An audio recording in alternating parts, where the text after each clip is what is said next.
Ladies and gentlemen, good afternoon. Perhaps we start with a key question. I heard some giggles earlier, but maybe we need to clarify just to make sure today is relevant. Do any of you have any difficult people? 7 or 8 folks. Okay, so the next key level question, did any of you bring them with you? Okay, yes, we have both hands here, no pointing, just eyes all right up here. So, difficult people, they'll slow down productivity, they make your job a little more difficult, they'll create drama. By the way, if you're married to your difficult person, I don't know if that applies right here or not, but okay. If you're married to them, that is an entirely different session. I'm just going to let you know that now. But it does happen, I know, darn it. So help me understand though, what do they do? What do they do that causes you to identify someone, look at them, and it's as if bells start going off. You can say, ding, ding, ding, difficult, difficult, there they are. What do they do? Give me an idea. They disagree with you. That just makes them wrong. All right, very good. Excellent. What else? They change their mind all the time. That's fun to work with. What else do they do? They're bullies, I heard over here. They think they know too much. Are you implying they don't know as much as they think they know? Got it. Is this a generational thing, or is this a... Got it. There's a few people with cartoon bubbles going off above their head thinking of the people in this category. What else do they do? Negative. They're negative. Gosh. So are you telling me that some of you work with someone who their alias could easily be Eeyore? Having spoken in a number of countries, I've discovered that Eeyore is an American icon. You get outside of the country, most people have no idea who that is. In case you're not familiar, Eeyore is a little gray donkey in a fictional story called Winnie the Pooh. Are we tracking? Eeyore is the one that Winnie the Pooh in the story will run up to and say, "Good morning," to which Eeyore will respond, "What's good about it?" Anyone in here work with people who would be best called Eeyore? Well, 7 or 8 folks. I suspect many of you work with these people that you could almost have them go to their locker or go to their desk and watch them get a hold of their Eeyore suit and hold it up and unzip it and then step into it and walk around all day long with 2 ears and a tail. Perhaps that visual will be helpful. What else do they do? They're not open to a different perspective. So closed-minded, narrow-minded, any of those terms come to mind when we describe this person. So they're closed completely. What else? They're passively aggressive. Now that's fun to work with. They're passively aggressive. So they're not going to tell you to their face how much they hate your guts. They're just going to plan ways to make your life miserable.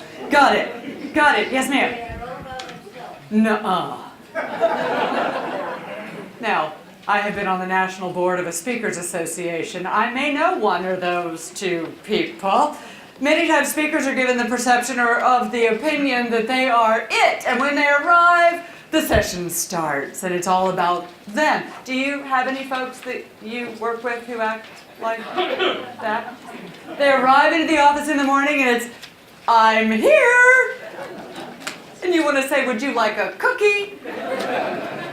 1 or 2 more. What else do they do? So make sure we're on the same page, on the same frame of reference. I just want to make sure it's relevant for you. What else do they do? They're rude. Okay, excellent. So they say rude things, or do they have an attitude? An attitude. 4 people suddenly on the row say, "Oh yeah, attitude." Contagious is what we call attitude. It catches other people. In fact, do any of you work with someone who rides their broom into the office? Not anymore. I love that. Not anymore. Now, some of you may be the lead architect, the firm owner. You may be a leader of other people. Is that a fair assessment? So if you have a day where, let's just say your list is longer than the number of hours available, and you're focused, you're on a mission, You know what you want to accomplish today, and you have a limited time frame in which to accomplish it. And so you arrive early, there may be 1 or 2 people already there, and you walk to the office on a mission. You with me on the visual so far?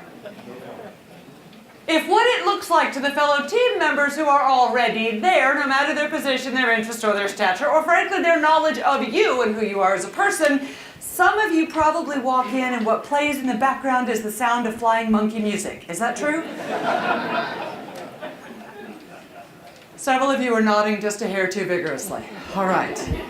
So we have a schema here about what happens that makes us say difficult person. There they are. We can identify them. At least we sort of know what we're looking at. But I'm also deeply curious about what it is you do to help make that behavior go away. What do you do, sir? Have an open discussion and compromise maybe and come up with a solution. Excellent. So you have an open discussion, you have tried to find some compromise, and you try to get them on the same page. You get an E for effort.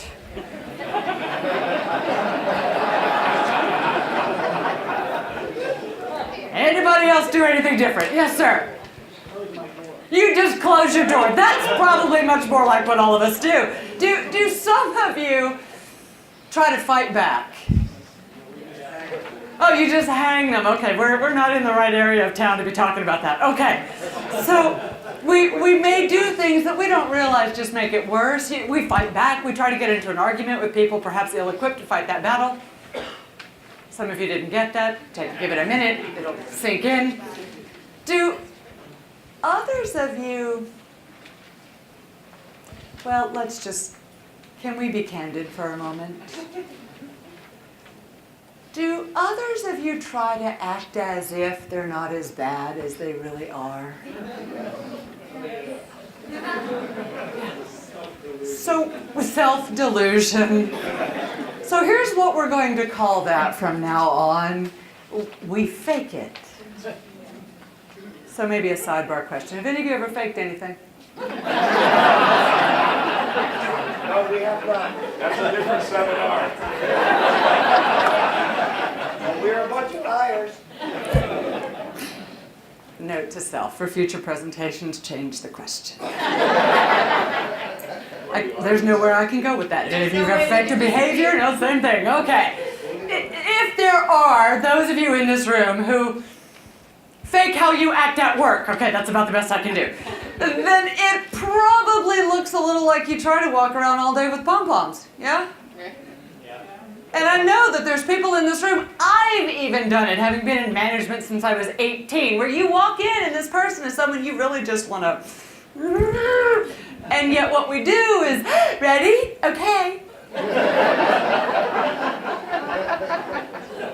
I got to tell you, that's exhausting and not going to make your difficult people disappear. So in this context of what they're doing and what you've tried to do, and whether it was through valiant leadership efforts, whether you just shut the door, or whether you've adopted a really Pollyanna sort of persona, would it be at a minimum helpful to immediately give you 3 very quick, simple ways to make this behavior go away? Yes. So there's 11 people that really want these 3 quick, simple tips. Hopefully they will be valuable for all of the rest of you as well. The very first one is to stop engaging the difficult people. Now, there are a number of you who prefer to have your handout completely and totally filled out. Allow me to give some guidance. Bullet number 1 would be stop engaging the difficult people. Others of you think, what handout? Do we have a handout? That's okay. I'm good with all participation. If you don't have a handout, you might steal your neighbor's and or look for one that's on a chair. So, what do we mean by stop engaging the difficult person? Fire them. Could be, could be. Or, as I prefer to describe it, free them up for new opportunities to grow elsewhere, right? Yes. Yes. There's got to be another firm in town that you could annoy. I mean, help. Yes, that would be fantastic. Stop engaging is even more simple. Now I told you 3 simple, non-complex, apply immediately in the hall after today's session. By immediate, I mean now methods. We will get more complex, I promise. I wouldn't leave you with 3 fluffy bits of wisdom. Yet sometimes we need a quick fix right here, right now. Yes? Yes. So stop engaging is very simple. And yet I wouldn't encourage you to be unprofessional. I would not in any way encourage you to create more discord than perhaps already exists. I would simply encourage you to ask yourself a question and then change the way you handle this interaction. The question is, have you ever asked someone, "Hi, how are you?"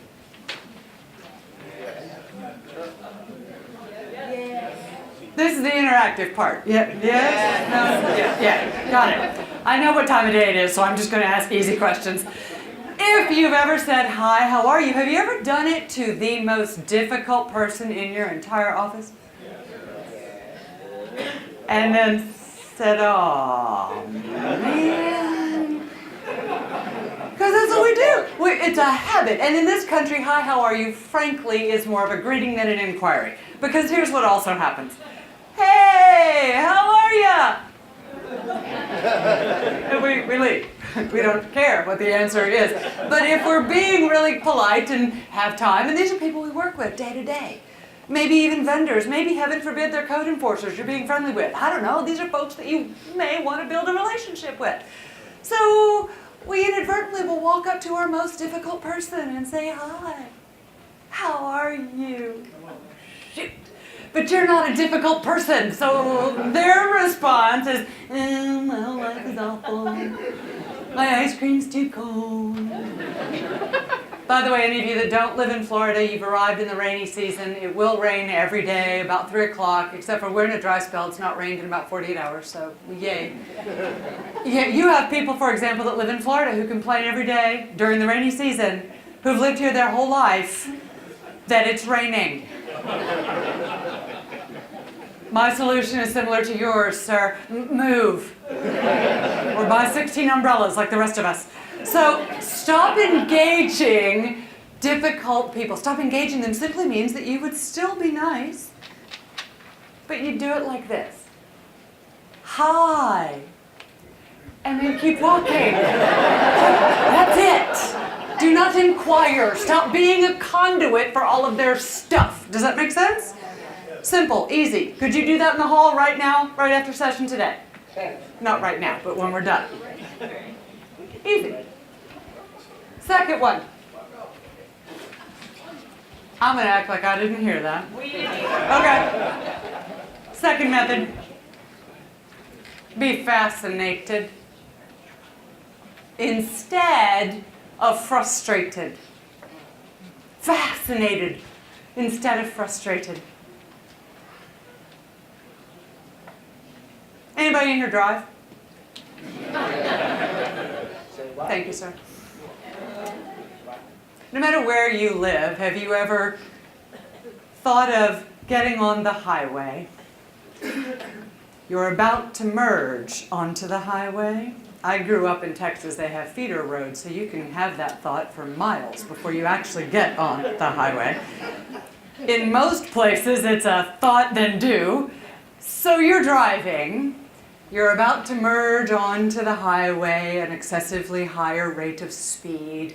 And just as you're about to merge into that traffic, some little car, vroom, almost clips off your bumper. Does that ever happen? Help me understand, what do you do in response to that interaction? I've heard a lot of under-breath mutterings. Come on, be honest with me. What do? You talk bad about his mama. Yeah, all right. I like that. Some of you might use creative body language, missing a few appendages in appropriate places. Yes, ma'am. Aren't you sweet?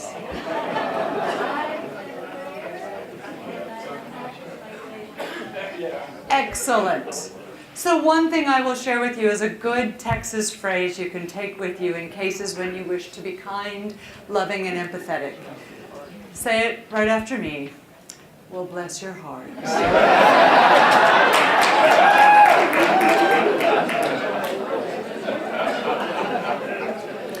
Those of us who find ourselves slightly annoyed by said person who just ripped off our bumper almost, or at least gave us a fright, and or we consider to be holistically inconsiderate or rude or whatever we decide they are. If we chase after them, we do road rage, we yell at them. The point is, we get frustrated by someone's behavior who A, can't hear you, yes?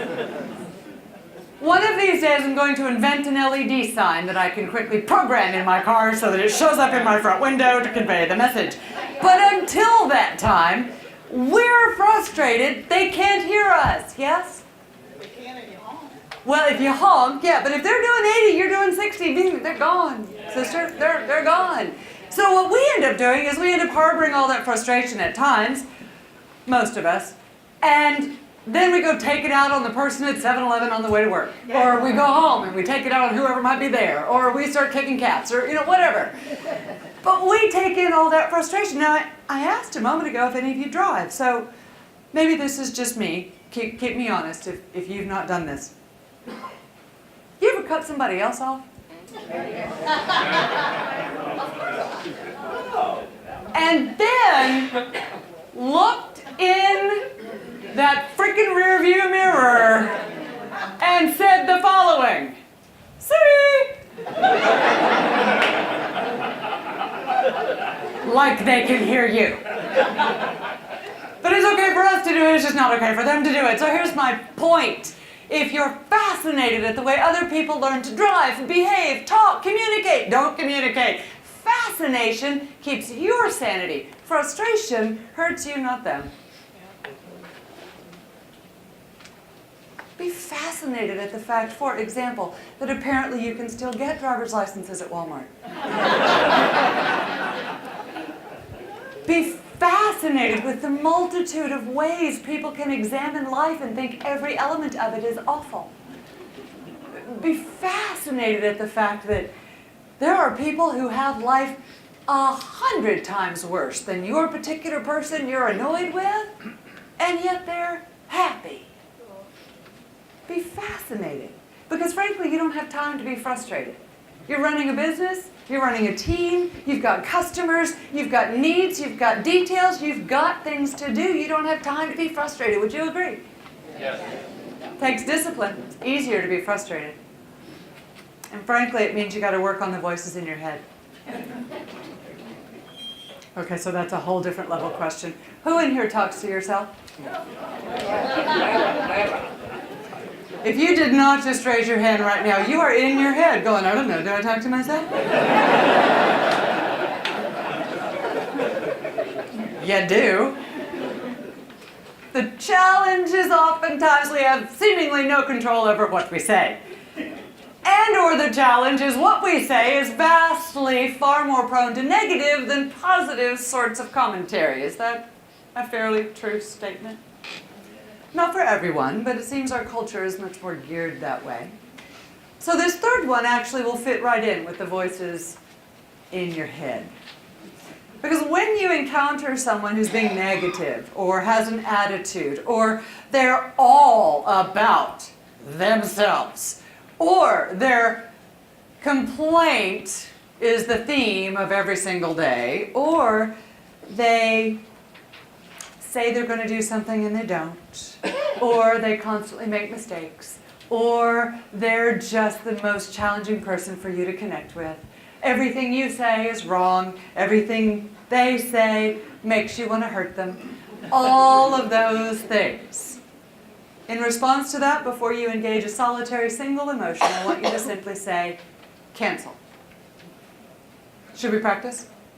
It's after lunch. It's late in the afternoon. The biorhythms are winding down for what we used to associate with cookies and milk and nap time. So maybe we should should practice. So on my count of 3, I'd ask that you all practice with me. We're saying cancel. You ready? Yes.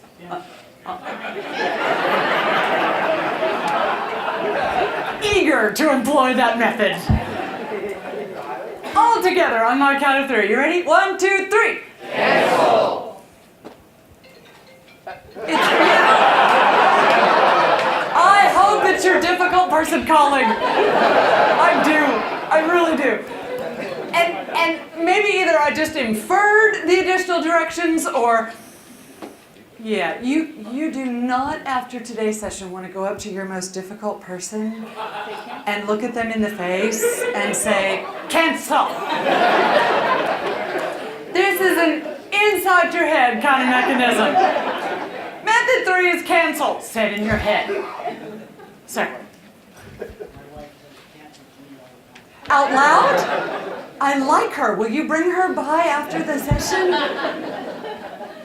For the rest of us, we want to say cancel in our head. So let's practice again if we could. 1, 2, 3. Cancel.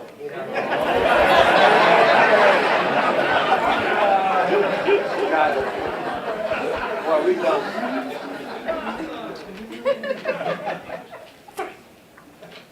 Yes! Good job. Good job. See, you have 3 very simple methods that at a minimum are going to help you mitigate your sanity. Yes? Stop engaging the negative people. What was the second one? Fascinated instead of frustrated. Third? Cancel. Now perhaps we ought to up the ante and make it just a hair more complex. I know. I have worked with people as you have for all my adult life. People are not easy. And people also, not only are they not easy, have a lot of complexity in their behavior, in their reactions, in their habits, in their beliefs, and what part of them or their personality they bring with them to work. Would you agree? You have a truckload of people walking around believing I'm one person at home and one person at work. I will give you a newsflash. You take you with you wherever you go. But you also have a lot of people who have a personality that might be different than yours. And what I find is this concept of emotional intelligence is powerful, though often misaddressed in many ways and with many different tools. Quick clarifying question. Does anyone in here have a personality? Pardon my reach, sorry about that. Nice job, all right. Do any of you have more than one? The key star character of the book Make Difficult People Disappear is named Sybil, if that tells you anything. So we're about to dive into this concept of personality because you really can't cancel someone else's behavior. The 3 simple tips are for you, not them. They're to keep you sane. The more complex aspect is to understand, all right, who you are, where you're coming from, and frankly, who they are and where they're coming from, and then figure out a way to modify, which is far more difficult than most of us realize. I suspect all of you have taken a personality profile of some kind in your life. A Myers-Briggs, a DISC, an Inside of Colors. Excellent. So what I'll introduce you to now is an 18-question quiz and assessment. It's the smaller version of a much larger, comprehensive 350-question tool. The way in which this is different is that I don't care if you're a red, green, yellow, blue, or an ESTJ, or an ESPN, or a lion, lamb, whale, or sheep, or a phlegmatic, a melancholy, a sanguine, a choleric, because those terms make me want to really learn more about you and your phlegm, right? If you read Sales Dogs, I don't care if you're a Chihuahua or a German Shepherd. How do we call people by dogs and expect them to respond well to that? It's not about the label. It's about what you do with the information. Would you agree? Yes.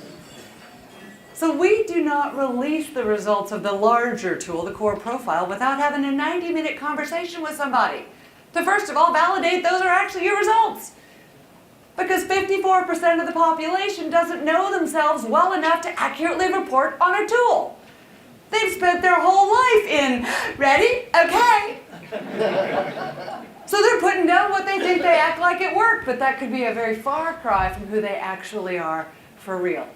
You follow me? So some of you in the room, as soon as I said the word tool, figured out that it's sitting in front of you on your shiny handout and have already started filling out this tool. I already know the column in which you will score the highest, so just keep going. When you're done, tune me out, okay? Some of the rest of you are delicately, eagerly, and kindly waiting for the exact specific instructions so that it is perfect. And then we'll proceed to look for an extra handout so that you have a perfect copy to take home with you. The tool is available online. The link is just below so you can have all the perfect copies that you wish. But the instructions are as follows. In front of you, your shiny handout, in the blue box, there are 18 rows of questions. There are 18 rows of words, I should say more specifically. The question to ask yourself upon each row is which one of these words defines me or describes me most of the time, most accurately. Just one word in each row. So here's what some of you have already done. You've chosen 4 words on the entire page and might find it humorous for us to reacquaint ourselves with the differential between a row and a column. So when you look at your neighbor's paper, because you will, and you notice that your neighbor's chosen 4 words, help to reacquaint them with the row versus column. You want to choose 1 word per row, so 1 out of each of the 4 words that go from left to right. Now, if you get to row 2 and can't quite decide which one of that grouping is best for you, I'd highly recommend you skip the word decisive. Just a few tidbits from my experience. With your own data, we'll then be able to have a great conversation based on the foundation of you now being familiar at least with these terms, and we'll dig a bit deeper into more complexity. Take a moment, if you would. Choose 1 word per row that accurately describes you at least most of the time. I would highly recommend this not be the time that you decide to copy off your neighbor's paper, but I'll leave that up to you. Janine, do you have some extras? She sure does. There's a young lady here that would like an extra. Raise your hand if you do need an extra handout. Perfect. Ah, thank you. Thank you. Let me get some handouts over here. Oh, you got one? Perfect. Thank you. Very good. Oh, you're very kind. Very good. You bet. You doing well? You There good? you go. Do we have I an think extra? that's everybody. You got it. All right. This gentleman got one. Yeah. Okay, here's an extra in case we Okay, need it. thanks. I think. Do you need an extra? Okay. Perfect. Perfect. 1 word per row.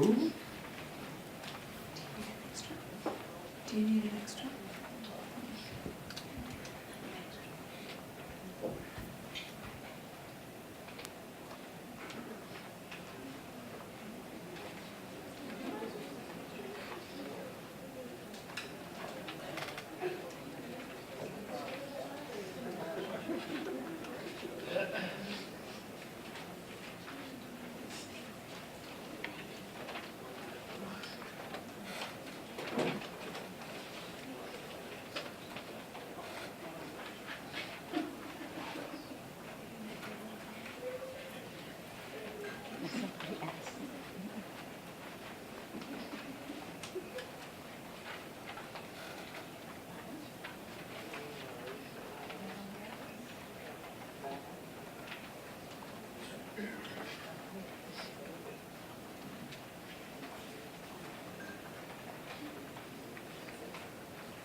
The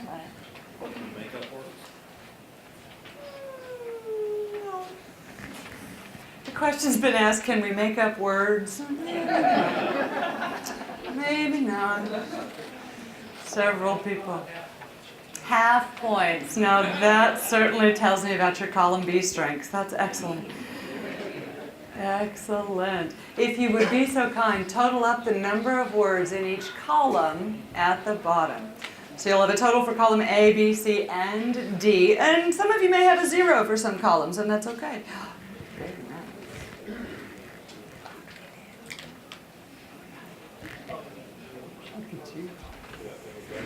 Nothing wrong if you've got a tie in 2 columns or even 3. Nothing wrong with you if you have a 0 in columns. Looks good. Very nice. Very nice, very nice, very nice. All right. So whichever your highest column score ends up being will also correlate to the box on the back. So you're looking for the box that correlates to the highest column score. So if your column score that was the highest number was B, then on the back side you're looking for the green box that says column B, organizer. I saw a hand somewhere with a question. There. Yes, ma'am. If you tie, great question. The question was, what happens if you tie? Then you get to go to the back side, look at both of those boxes, or all 3 in which you received a tie, and decide which one is most comfortable for you. One good way to do that is see which one describes how you operate under stress. Under stress, we tend to go back to whatever is most natural, regardless of what we've learned to do. All right, if you would, couple still finishing up, share your scores with your neighbor. See if there's any surprises or validation. Share your scores with your neighbor. No? Very nice. Very nice. Exactly. A little red and green action going on.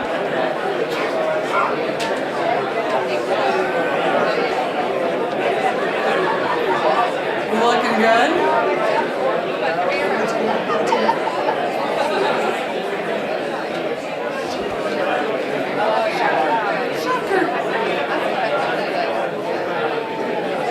Happens to the rest of us. Yes, sir?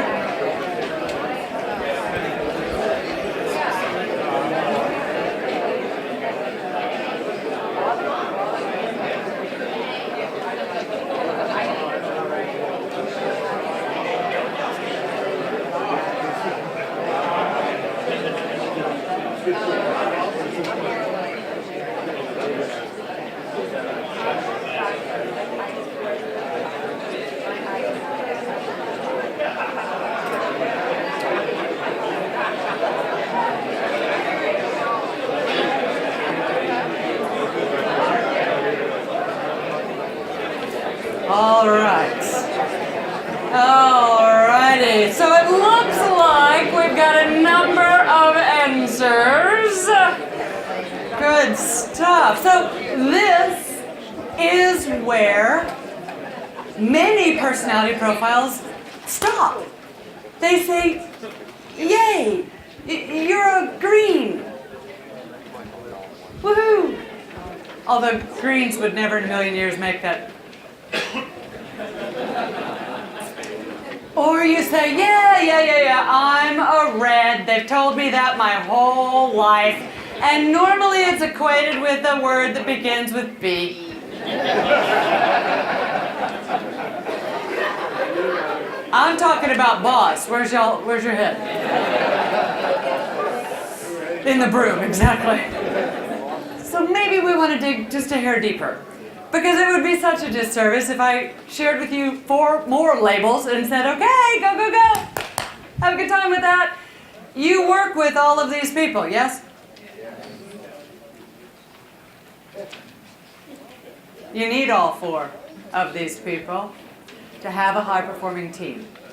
Every one of them has their gifts. Every one of them has their behaviors that will drive you crazy. And every one of them has a pretty specified, prescribed set of behaviors they do when stressed. Largest determinant of difficult behaviors are those provoked by stress. So how often, rhetorical question, do you think you're in your office, your workplace, your firm with, oh, dare I even say, your family? When you see someone who's stressed out doing exactly what's listed in the under stress becomes of each box, and instead of saying, well, they're just stressed, Tyler, we'll come back later. No, we say, aha, difficult person, you're being so difficult. Does that ever happen? Huh. So maybe we want to look a little bit more closely as to what these people do, and maybe what drives them to do what they do, so you can meet that need before they get all stressed out. Would that be okay? What do we call column A? Commander. Although when I do training in the UK, they really want to call that commando, and I keep trying to, that is something very different. Commander, hard to translate apparently. Commander is your stereotypical, starts with a T.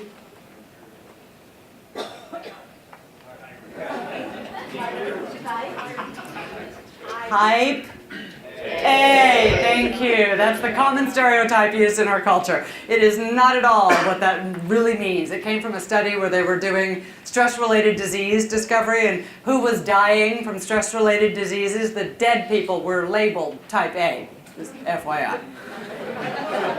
But in our society, we tend to use type A to describe commander behaviors. Ambitious, competitive, driven. Absolutely has a list and charges through that list. Now, they also likely suffer from something called list sickness, because their motivation is to get it, what? Done. And the less that gets done, and the less action, the less results, the less challenge. If they're bored, they'll go find a bunch of stuff to do. Not always what you would prefer. If they're not getting efficient results, then they'll start to get terse, demanding, and kind of grouchy. And then they'll start being a bit bulldozer-like. Would you agree? Yes. These are the ones, some of the column A people in here are going, no, nuh-uh, nuh-uh. So column A's are extroverts. They express when they're frustrated outside their body. That means they may do something like, oh, really? That's outside their body. It's not about you, it's about them expressing out their stress. They have to vent, or that creates a pressure cooker. But they also create what's called list sickness. Who in here makes a list? All the column A people are like, yeah! So list sickness looks like this. We may have a few people who are ailing in the room. So you make your list. And every single day a commander wakes up with the hope that all 83 items on the list will get done today. Just FYI, that's how they roll. And if you're not on their list, you're not getting done. And you may interpret that however you want. So list sickness is they have a list. Then other stuff comes up. And some column A people are like, oh my God. So you go toddle off and you do the other column stuff or the other stuff that wasn't on your list. Very often it's people-oriented. Very often it's drama or something you got to manage. We've got more eye rolls in the room than you can see from your perspective, but there's a lot. So we go do that other stuff that's on the we didn't create it this morning list. And so at the end of the day, list sickness would suggest that we come back to our original list and we write down all the things we also had to do just so we can cross them off. Right? That's list sickness. If you have it, I don't care what your score is, you are in column A. FYI. Prepare for tomorrow. Yes. Yes. Now, help me articulate just by reading off your sheet if you wish. What do commanders do when they're stressed? Aggressive. Impatient.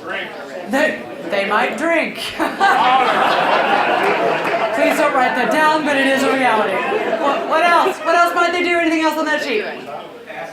They yell. They are not passive-aggressive. Commanders are not passive-aggressive. They'll tell you to your face you suck. They will.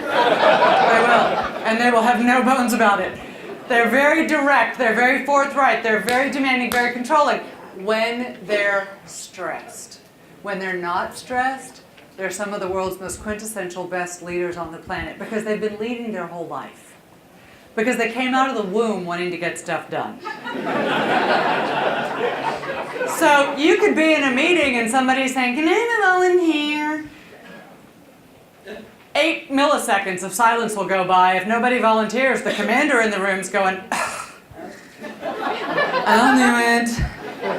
Not because they have any interest, but because they want to move the meeting along. Right? Am I right? Yeah. How many high school and column A people do we have in the room? High school and column A people? How many do we have? Where are you? Excellent. Thank you very much. Just a couple. Let's talk about column B. What do we call column B, please? We're going to approach column B significantly differently because they are a very different type of personality than column A. And they're also the personality that dislikes being labeled as one single personality the most. Because there's always conditions for the organizer. They always have a unique gift at analyzing every single detail, and logically, they prefer order, structure. They prefer things to make sense. The commanders do too, but the organizers are quite hung up about it.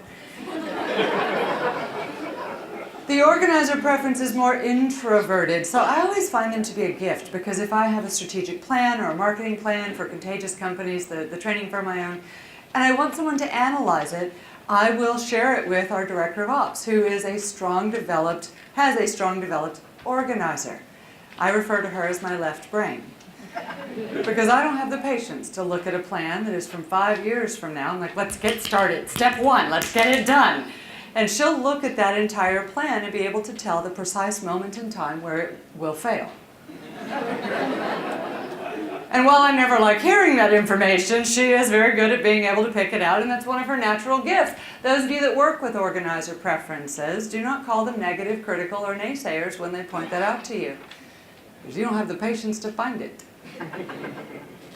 The other thing I will point out that is the organizer, those dominant in that area, and we all have all four, all of us. We all have all four, regardless of your scores.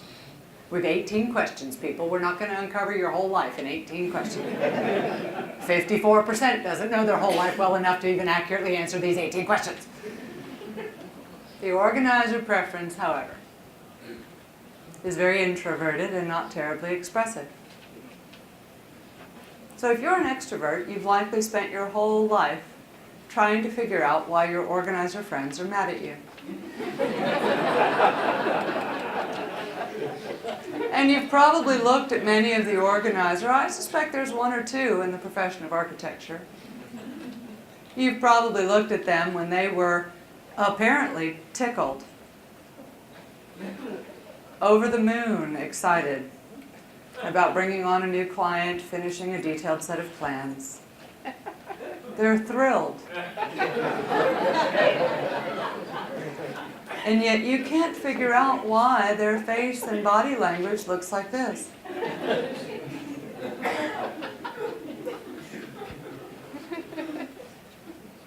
So stop asking them, what's wrong?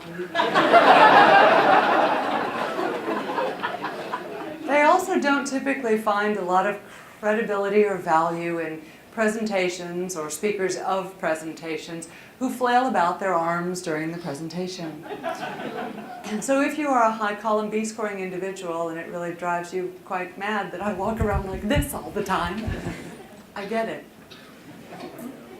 I don't know that I would know what to say if I stayed this way.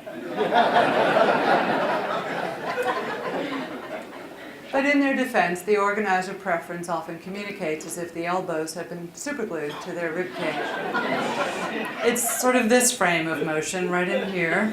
And I've heard that referred to as a T-Rex. So have fun with that visual. But what do they do when they're stressed? What do they do when they're stressed? Passive-aggressive. There's your passive-aggressive. Absolutely. The organizer preference will dive into passive-aggressive. They're conservative, diplomatic, and considerate to begin with. So you make them mad, they're not going to look at you and say, you made me mad. No. They will keep score. They're good at that.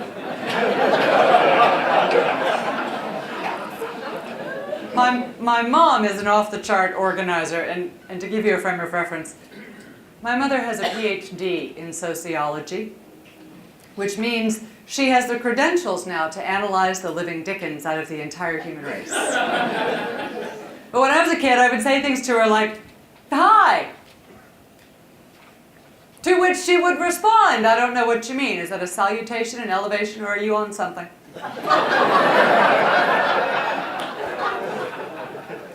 You ever seen Big Bang Theory? Yes. Leonard Hofstadter's mother and my mother are related.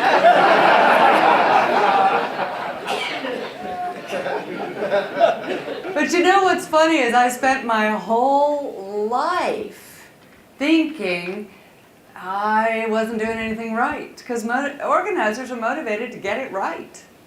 They have very clear spheres of black and white, right and wrong. There's a right way to be a kid, right way to be a parent, right way to park your car. There is a right way to fill out a form. There is a wrong way to fill out a form. And if you are not doing it their right way, chances are real good you are doing it wrong. So I spent much of my life thinking I wasn't good enough, I didn't do anything right, la la la la la. And so I spent a whole lot of time trying to act like I was a relator. Now we haven't even gotten there yet, but just read the description. Do I look precious to y'all? Do I look mild-mannered and soft-spoken? Shy? Maybe if you turn it upside down. But don't we do that in our work life as well? We'll take our own origin of behavior. If you're a column A person, you're watching a column B person, an organizer, thinking they're difficult and they're doing it wrong because they don't have the same sense of urgency. And when you give them an immediate on-fire 911 set of details and they're like, well, I have a few more questions. The commanders want to physically, with their bare hands, knock their head off their body. And yet the organizer's simply seeking more details to be able to give you the right answer. But we'll look at that and say, oh, difficult, oh, too intense. Happens all the time. Commanders are motivated to get it done. Organizers are motivated to get it right. How many high-scoring column B individuals do we have in the room? High-scoring column B individuals. Excellent. How many? Excellent. Thank you. So I'll point out a quick difference as to how frequently this happens and how much it impacts your life, and what I want you to now start considering a little differently. I asked the commanders, how many high-scoring column A people do we have in the room? They all raise their hands, right? That's a question answered by a number. But they raise their hand because I raise their hand, so that's what we do. Oh, she wants us to raise our hand. Let me do that. And they raise their hand. Oh, good. Did that. I'm done. I asked the organizer preference, how many high-scoring column B people do we have in the room? They all raised their hand, and I kid you not, from my vantage point, they all held their hand up long enough for me to scan every single set of eyes and count every hand to make sure I got an accurate count. You gonna tell me this doesn't go on in your office every day, all day? Yeah. Share with me after class, if you would, please. What do we call column C? Column C, relator. Column C are the relators, and they're wonderful, lovable, loyal, amiable, kind, empathetic people. Any of you in here ever had a bad day? Sure. The commanders are like, yeah, what of it? Some of the rest of you, the organizers, are like, well, let me think about that. Let me get out my calendar. But you've had bad days, yes? Now, this may be more of a female gender thing than a male gender thing, but just work with me here. Have you ever had a bad day in which you really wanted someone to, I don't know, like, aww, they wanted them to give you a hug and pat you and yeah, and listen, you ever had one of those kind of days? Sure. Okay, like 3 people, thanks for playing along. All right. If that's the kind of reaction you want to go to a relator because they're gifted at empathy. They're motivated to get along. So they're going to do everything they can. They will clear their entire calendar to listen to your story. And then they will try to help you. They're the ones who will stay late. They're the ones who will, yes, overnight, go spend time at the client's site all night long to make sure we maintain that client connection. I have some folks who are clients that work with Disney. They go on site and sit there forever. The relators are going to be more inclined to do that. Do not please go to a commander looking for this all kind of reaction. No. Because the commander's version of empathy, in contrast, is, wow, sucks to be you.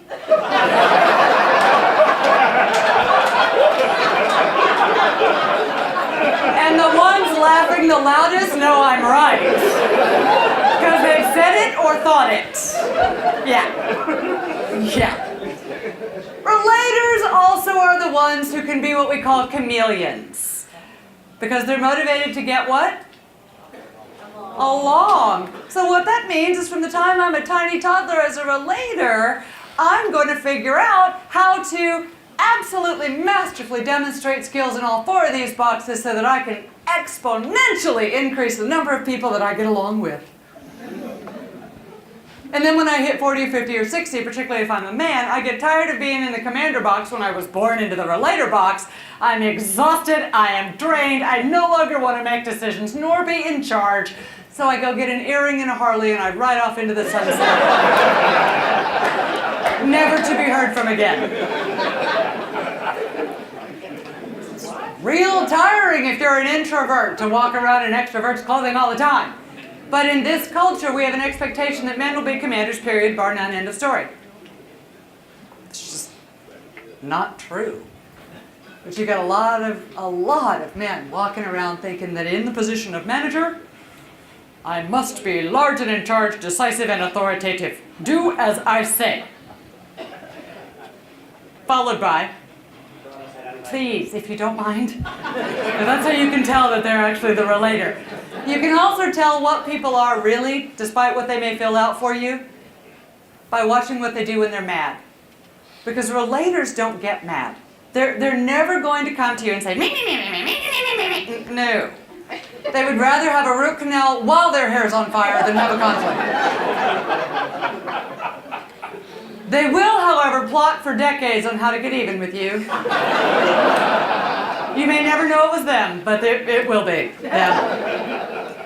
They're also, unfortunately, the stereotypical personality. The Wall Street Journal interviewed me not long ago. This is probably a year ago now when we had a shooting where the broadcaster was fired and came in and shot a few people. It's tragic that this is happening more and more these days. And the question I was asked is, what personality do we think this gentleman was? Based on all the descriptions, classic relator. So please do not leave here thinking that I just told you all relators go postal. That is not what I just said. They stuff it so long that eventually it's got to come out. Whereas commanders are just going to yell at you, tell you they hate you right to your face, and then they're done. They're going to argue with you. Have any of you ever been in an argument? Commanders pick arguments for practice. Relators hate it. So what they'll do is they'll lie right to your face and say, yes, I have finished those plans. And then try to run back to their office to get them finished before you can make it back down the hall. Because they don't want to argue with you. They will leave the scene. Stop, commanders, being so darn intense. Because the relator's common word to you is relax. Whereas the commander's common label of the relator is get off the couch. Move. You see how we could create difficult people and not even really realize it? Now, how many lovable, loyal, would pick you up at 2 in the morning relators do we have in the room?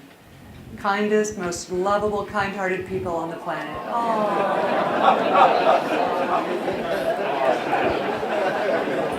Now, I want to point out something to you because I watched this happen, and from your vantage point, it may be hard to see. I asked the question.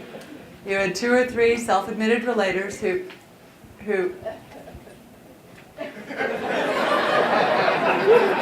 they were afraid to raise their hand. And the moment they did, then they were like, oh, where are all my friends? Right? You're in a meeting at your firm? So who in here has a good idea about this upcoming client? Crickets. If you're a commander, you will then jump in, take over, and start giving your own ideas instead of shutting up for 5 minutes, waiting for the introverted, slower processors to actually come up with an idea or articulate it out loud. Be mindful of what you're doing to create your own challenges sometimes. Commanders, you have an adept ability to train the initiative right out of people. but you won't do it to column D people. What do we call column D? Entertainer. Yay! We have one right here. Yay! Take note, because this is what they do. Entertainers are the most gregarious, fun-loving, wildly charismatic, talkative, sometimes to the point of never shut up people you've ever met. They love people. They will make friends in line with folks at the grocery store. They will walk up to total strangers and talk to them. They will drive organizers to develop a quiet drinking habit. I'm just telling you now. They're the ones last night at cocktail hour who wore 7 sets of beads because they made them look much more cool. They're the ones who wonder why, as the phone's ringing, is it for me? Because entertainers are so focused on getting appreciated. They're the ones who do arrive at the office, and it's sort of their mindset that, okay, I'm here. Do you? Oh yeah, you do. Oh yeah. So here's what happens in our culture. We label entertainers as narcissistic. Nope, they're not. We label entertainers as the world's best, top, most rated, most highly successful, wealthy salespeople. If you've got an architect colleague that's an entertainer, they're so flippin' bored they can't see straight. If you shove them in a cubicle and have them do details all day long, it's not where they need to be. Entertainers are the friend makers of the world. They also have the world's shortest attention span. So sometimes, may I borrow this? So sometimes you're in a meeting and you're doing your due diligence as a leader. I mean, let's face it, I've written leadership books and taught leadership for years. So I want to speak to the leaders of direct reports, employees, team members. You'll be in the middle of your staff meeting or your huddle. You've got an agenda. You're probably so good at this, you've given the agenda to everybody in attendance, right? And you handed one to the entertainer. And you start in the front of the room and you're going through line item by line, or account by account, or contractor by contractor. It's an Excel spreadsheet oftentimes. I've seen it programmed on top of the wall or whatever, on the wall. And you think the entertainer's following you. They are not. Because about line 2, the only thing they're thinking about sounds something like squirrel.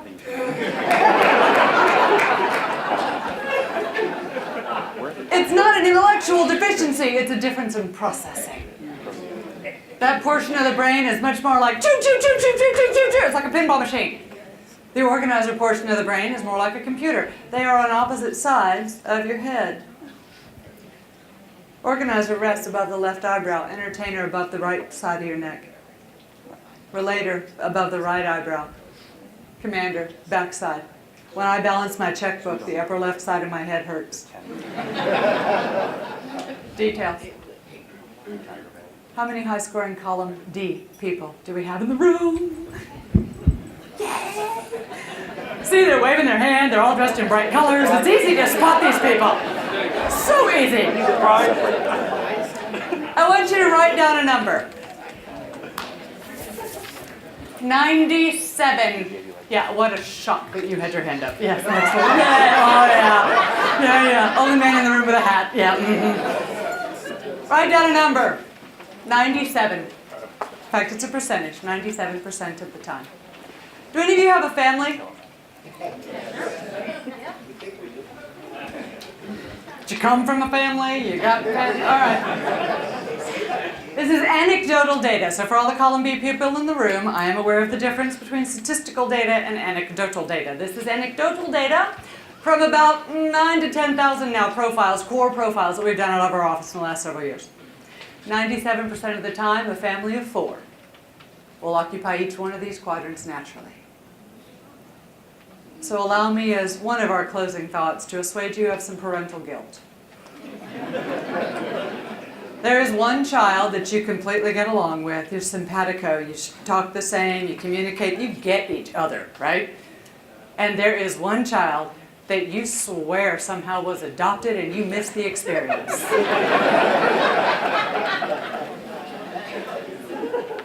In your family, that does not make you a bad parent.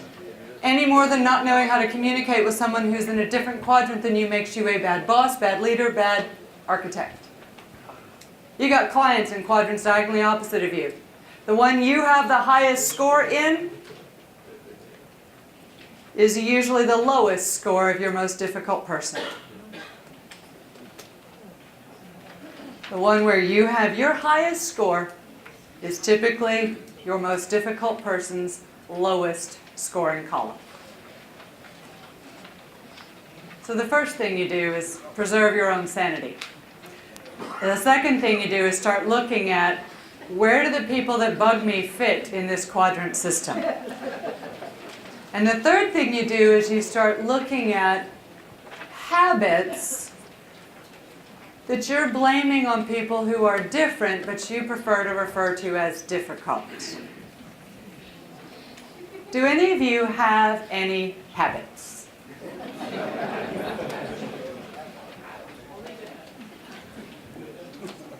Take a look at the main handout paper we've been working on today and help me with what is the background color of that piece of paper.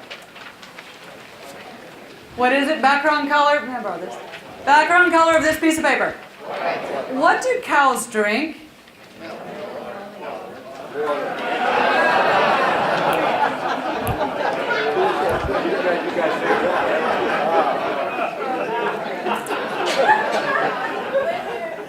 There's a few people in here still looking at me going, what? But more of you than not looked at me and said, with conviction, milk!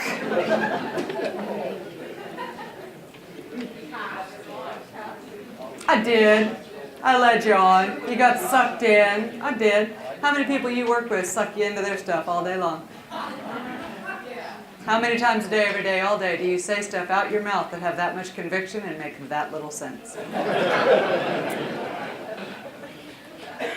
I did a TED Talk last November that has now sort of morphed into a closing theme for Make Difficult People Disappear. The TED Talk was entitled, When Did We All Become Difficult People? Because the reality is there's people that I could do a session for who would say, you are their difficult person. And yet there's a whole boatload of people back at your office that you've put in that category. When perhaps the most stark, accurate description is they're different. And I don't mean different, church lady different. If you're old enough to remember that reference, great. If you're not, Google it.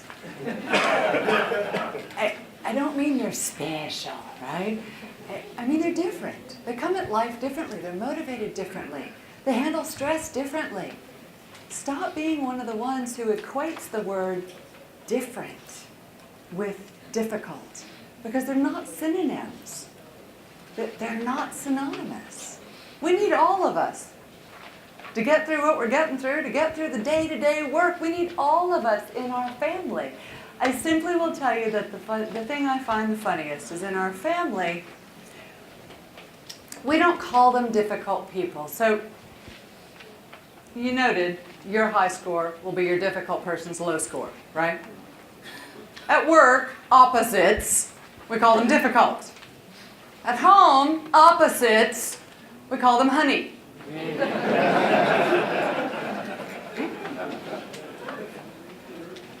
They're different. They're not difficult. Do you think you feel equipped now to make some of your difficult people disappear? At least one. Have you had a good time? Yes. Have you learned a few things? Yes. Who's willing to try and put these things to use immediately? Oh, yours is the first hand I saw, so you get a copy of the book! Yay! Who's got one key You get a copy of the workbook! Nice! Stop it! Who has more than one difficult person? Really? Ha-ha! You get a book of contagious leadership. Ladies and gentlemen, thank you very much. I'm honored to be with you, and I look forward to talking with each of you outside. Thank you.